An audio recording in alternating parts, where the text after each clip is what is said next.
Bukod sa mga pahayag tungkol sa mga hakbang sa infrastruktura, agrikultura, kalusugan, edukasyon at pamumuhunan, ganun din sa pagpapalago ng ekonomiya at pagtatag ng institusyon, nakakuha ng suporta mula sa iba't ibang grupo ang pahayag at pagtatanggol ni Pangulong Bongbong Marcos sa soberenya ng Pilipinas sa kanyang ikalimang State of the Nation Address. Ayon kay Jose Antonio Goitia, Chairman Emeritus ng Alyansa ng Pantay sa Kapayapaan at Demokrasya at iba pang sibikong organisasyon, malaking bagay ang muling pagdiin ni Pangulong Marcos sa karapatan ng Pilipinas sa West Philippine Sea batay sa 2016 Arbitral Award at paninindigan na ipagtanggol ito sa paraang mapayapa at naaayon sa batas.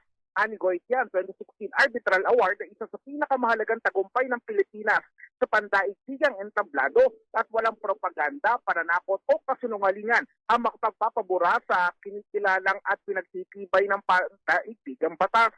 Ngunit habang papalapit ang huling yugto ng administrasyon, ayon sa grupo, ang hamon ngayon para sa bansa ay ang pagtiyak na magtatagal ang naisagawang reforma.